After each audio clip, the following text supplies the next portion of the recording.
With every album, it's always a new beginning. Do you know what I mean? You have to kind of be prepared to, no one's relaxed about trying to step back into our old shoes like we were 7 years ago. Or, we have to kind of treat everything like it's brand new again.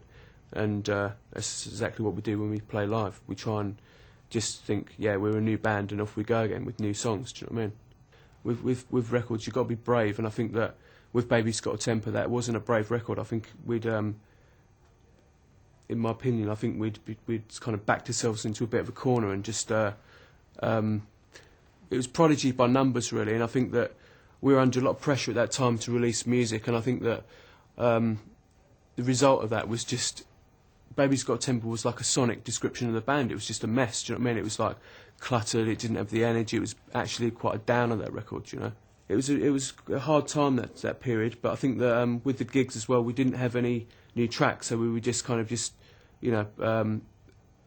playing the same old shit over and over again.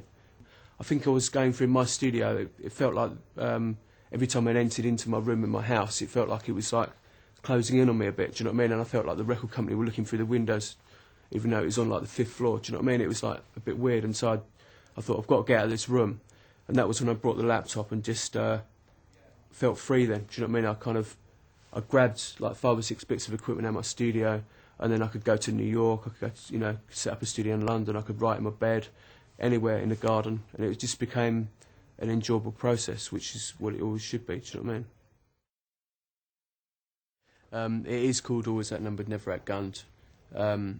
That's been the title probably for about 3 or 4 years now, and I was going to change the title halfway through the record. And then when I got to the end, I kind of thought, there's no better title than that. It just represents, actually means more to the actual band than it does the actual record, do you know what I mean?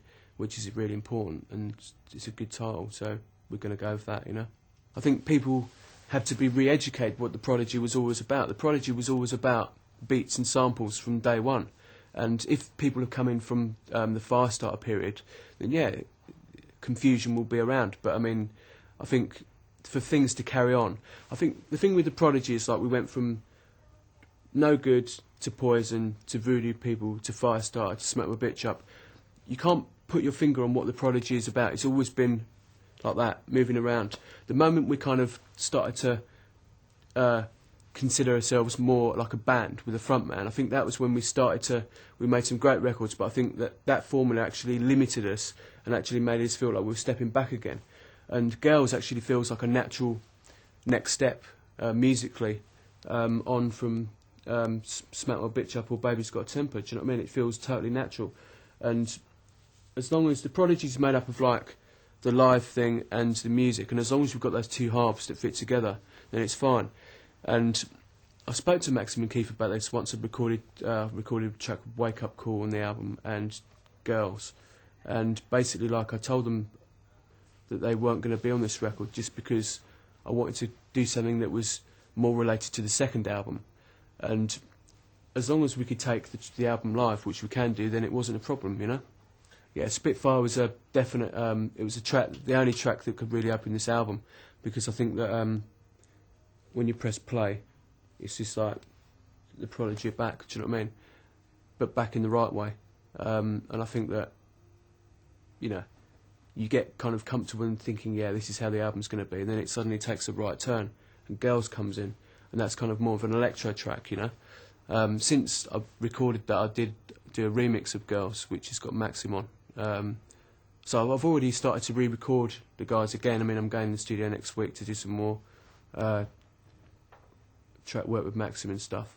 And I think my headspace is in a much better place now. Now I've finished this record, it's like I've always been quite erratic the way I write music. I don't feel comfortable when I've got like a formula to stick to.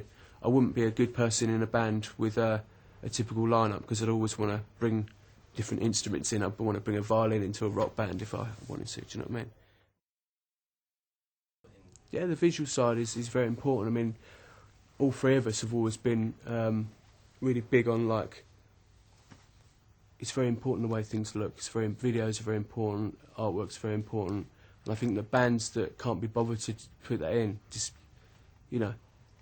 and it's always the bands that make the effort and kind of put the ideas into all aspects of like the whole thing. Do you know what I mean? Like, if you've got a great band, I want to see a great video. Do you know what I mean? A video that represents what they're about. I'm not into bands who just can't be bothered to make a, can't be bothered to turn up, just to kind of put the effort in to make a good video. I think it's a bit disappointing, I get very nervous when we do videos because it's like in the studio I'm totally in control. Do you know what I mean? It's like videos are sometimes quite frustrating because you kind of put your trust in other people to come up with a good vision. And I think we've been lucky up to now. I think we've made some really good videos and some really bad ones. Do you know what I mean? Smack My Bitch Up, Firestarter, Breathe. They're all great videos. Baby's Got a Temper, wasn't so keen on that video. But the trouble is, once you're in it, you're in it. And sometimes it's too late to kind of back out. But I think the girls' video I'd be interested in. It's important. We want to do something more lo-fi, more kind of, we don't want people to feel comfortable as if they know what the Prodigy's come out with next. We prefer to do something that's just a bit.